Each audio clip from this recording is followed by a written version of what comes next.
रायगढ़ में जग्गी और सोमू नाम के दो मित्र रहते थे। जग्गी और सोमू का बचपन साथ बीता था और अब दोनों जमींदार के खेतों में साथ साथ खेती करते थे। दोनों मित्र अपने अपने खेतों पर काम कर रहे थे। तभी उनका एक और मित्र गबरू भोजन लेकर आया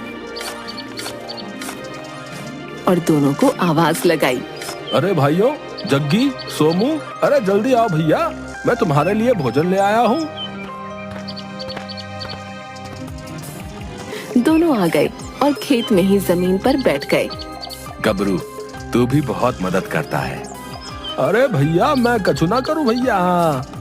अब तुमने हमें सहारा दियो है, अब हम इतना तो कर ही सके है भैया, बाकी कछु और करने लायक तो है ना।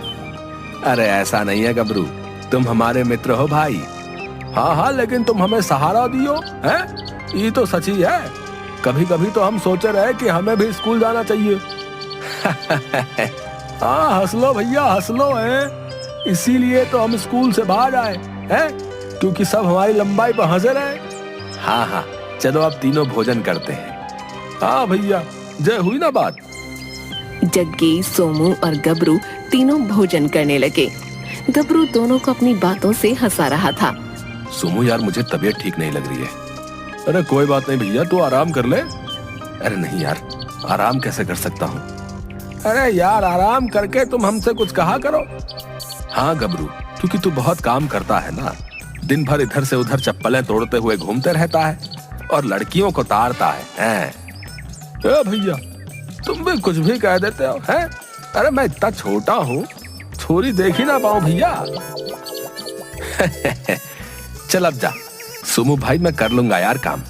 अरे भाई, जब तेरी तबीयत ठीक नहीं है तो मरना है क्या?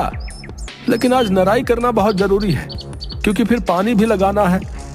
अरे कोई नहीं, मैं तेरे खेत का भी काम कर लूंगा और गबरू मेरी मदद कर देगा। बहुत बहुत धन्यवाद, मित्र हो तो तेरे जैसे भाई। जग्गी ने तबीयत खराब होने का झूठा बहाना बनाया और फिर खेत में पेड़ के नीचे जाकर सो गया। सोमू और गबरू दोनों काम पर लग गए। बहुत तेज गर्मी थी, फिर भी दोनों अपने मित्र के लिए काम कर रहे थे।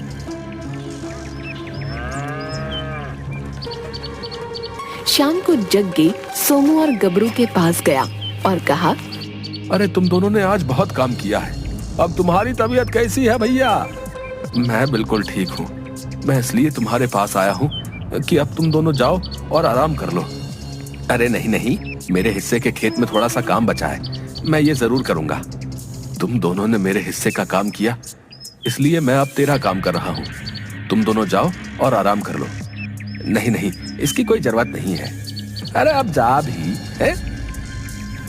जग्गी ने सोमू और गबरू को जबरदस्ती भेज दिया। दोनों पेड़ के नीचे जाकर सो गए। जग्गी अकेले बहुत खुश हो रहा था। अब आएगा ना मजा, जब जमींदार आएगा और ये दोनों सोते हुए मिलेंगे। वाह, मेरी तारीफ होगी और बहुत तारीफ होगी। आहा। जग्गी खेत में सिर्फ दिखाने के लिए काम करने लगा और तभी थोड़ी देर में वहाँ जमींदार आ गया।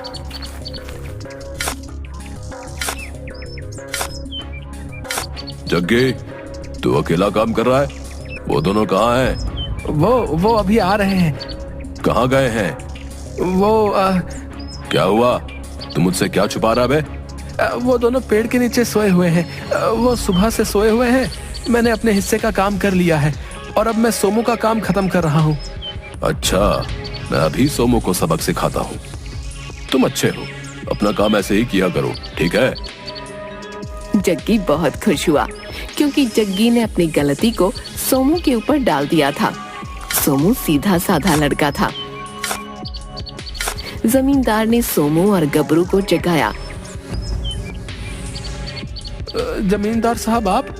क्यों बे, तुम काम चोरी कर रहे हो और मैं तुम्हें आकर पकड़ नहीं सकता क्या है? जमींदार साहब, सोते हुए चोरी कैसे कर सकते हैं बताइए? आप भी कुछ भी बोलते हो। माना कि हम कभी स्कूल नहीं गए, लेकिन हम सब समझते हैं भैया। नींद से बाहर आओ। वो तुम्हें आज एक पैसा नहीं मिलेगा और अगर आगे से ऐसा कोई काम किया तो मैं तुम्हें काम से निकाल दूंगा। तुम्हारे मित्र जग्गी को आज दोहरी दिहाड़ी मिलेगी। क्योंकि उसने सारा काम किया है। जमींदार चला गया। ये क्या हुआ?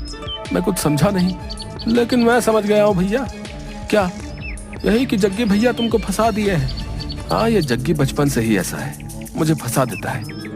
मैं हर बार सोचता हूँ कि अब इसके चंगुल में नहीं आऊंगा, लेकिन मैं फिर दोबारा इसकी बातों में आ ही जाता हूँ। हाँ, लेकिन आगे से नहीं आइएगा। अब देखो जग्गी भैया इधर ही आ रहे हैं। हाँ ठीक है।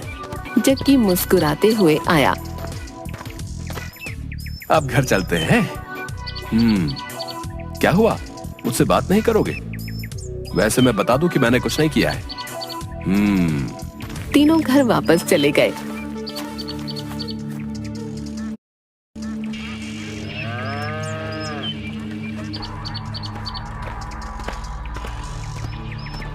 एक सुबह जग्गी, सोमू और गबरू तीनों जा रहे थे। तभी रायगढ़ के राजा विक्रम सिंह के 2 सिपाही आए और बोले, यहाँ सोमू कौन है? अरे हम तो गबरू हैं। सोमू भैया ई दोनों में से कौन से हैं बूझो? हम सिपाही हैं और तुम हमसे मजाक कर रहे हो। अभी कैद कर लेंगे। क्षमा क्षमा भैया, हमारी जुबान फिसल गई, माफ कर दो। जी मैं सोमू हूँ, मुझे बताइए कि क्या हुआ? तुम्हारे पास कोई हीरा है? नहीं नहीं, मैं गरीब हूँ, मैं मेहनत मजदूरी करता हूँ। हमें तुम्हारी तलाशी लेनी होगी। अरे अरे, सोमू मेरा मित्र है, बहुत ईमानदार है, इसकी जेब में कुछ नहीं मिल सकता। इतना कहकर जग्गी ने सोमू को गले लगा लिया। हमें तलाशी लेनी होगी। हाँ हाँ कोई नहीं, आप सोमू के साथ साथ मेरी तलाशी भी ले सकते हैं। सोमू चोर नहीं है। सिपाहियों ने सोमू की तलाशी ली और सोमू की जेब में हीरा मिल गया। आखिर हमारा संदेह सही था, तू ही चोर है। राज दरबार चल। ये राज खजाने का बहुत कीमती हीरा है और इसके साथ बहुत सारे हीरे जवाहरात हैं जो तुम्हारे पास ही होंगे। मैं चोर नहीं हूँ, मैंने ये हीरा नहीं चुराया। अच्छा, पकड़े जाने के बाद हर चोर यही कहता है। मैं सच कह रहा हूँ, मैंने कुछ नहीं किया है। मुझे तो तुम्हें अपना मित्र कहते हुए शर्म आ रही है। तुम ऐसा करोगे? मैंने सोचा भी नहीं था। मुझे अब तुमसे कोई मतलब नहीं है, तुम चोर हो। सिपाहियों ने सोमू की बात नहीं सुनी और उसे पकड़ कर ले गए।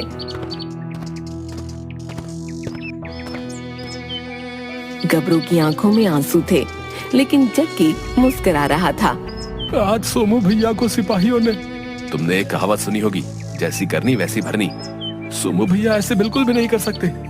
और हाँ, हम एक और कहावत सुने रहे, इसकी टोपी उसके सर। अपनी लंबाई के हिसाब से बात किया कर, ठीक है ना? वरना तुझे भी तेरे सोमू भैया के साथ भेज दूंगा। जग्गी मुस्कुराते हुए चला गया। गबरू भी अपनी नम आंखें लेकर वहाँ से चला गया। सोमू को राज दरबार में पेश किया गया। राजा विक्रम ने सोमू से कहा, तुम दिखने में पढ़े लिखे और दयालु लगते हो, तुमने चोरी क्यों की? मैंने चोरी नहीं की। राज्य का बेशकीमती हीरा तुम्हारे पास पाया गया है। अब स्वयं बता दो कि तुमने बाकी खजाना कहाँ छुपाया है। मैं सच कहता हूँ कि ये हीरा मैंने नहीं चुराया, मेरे पास कुछ भी नहीं है। इसे कैद खाने में डाल दो, ये इसी लायक है। सिपाही सोमू को पकड़कर ले जाने लगे, लेकिन तभी पीछे से जमींदार, गबरू और जग्गी आ गए। आपके कार्य को बीच में रोकने के लिए मैं क्षमा चाहता हूँ, लेकिन असली चोर को मैं पकड़ लाया हूँ। ये क्या कह रहे हो तुम? कौन है असली चोर? जग्गी? क्या? ये कैसे हो सकता है? जग्गी हमारा खबरी है, इसने ही तो हमें सोमू के चोर होने की खबर हमें दी। पहले मैं भी यही समझता था, लेकिन अब समझ में आया कि जग्गी सबको अपनी टोपी पहना देता है। मुझे जग्गी पर पहले से ही शक था, बस कुछ दिनों से इस पर नजर रख रहा था। मैं कुछ समझा नहीं। पिछले दिनों जग्गी एक धन की पोटली लिए नगर में जोहरी की तलाश कर रहा था। मुझे यह मौका सबसे सही लगा। मैं नकली जोहरी का वेश बनाकर उसके सामने आया। अरे बरखुरदार, इतनी हड़बड़ी में कहां भागे जा रहे हो? श्रीमान, अभी मैं जल्दी में हूँ, नगर में किसी जोहरी की तलाश में जा रहा हूँ, मुझे कुछ धन बेचना है। अरे नेकी और पूछ-पूछ, ये क्या भला? प्यासे के पास कुआं खुद चल कर आया है।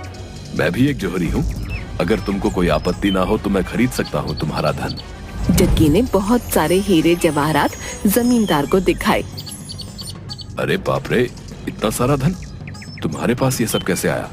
तुम आम खाओ, गुठली मत गिनो, लेना है तो लो वरना मैं चला। तभी गबरू भी वहाँ आ गया और जमींदार अपने असली रूप में जग्गी के सामने आ गया, जिसे देख जग्गी घबरा गया। अरे जमींदार साहब आप। क्यों, भांडा फोड़ हो गया ना? मुझे तुमसे ये उम्मीद नहीं थी, लेकिन अब तुम्हें इसकी सजा तो राजा साहब ही देंगे। जमींदार जग्गी को पकड़कर महल की तरफ चल दिया। अच्छा, मुझे अब समझ आया। सैनिकों, सोमू को छोड़ दो और इस दुष्ट को कैद खाने में डाल दो। क्षमा महाराज, क्षमा। मुझे माफ कर दीजिए, मुझसे भूल हो गई। उसी की सजा है ये। ले जाओ इसे यहाँ से। सोमू को छोड़ दिया गया। राजा ने सोमू को बहुत सारा धन दिया और उसे राज दरबार में काम भी दिया। सोमू और गबरू ने जमींदार को बहुत धन्यवाद दिया और फिर अपने घर चले गए और खुशी खुशी रहने लगे।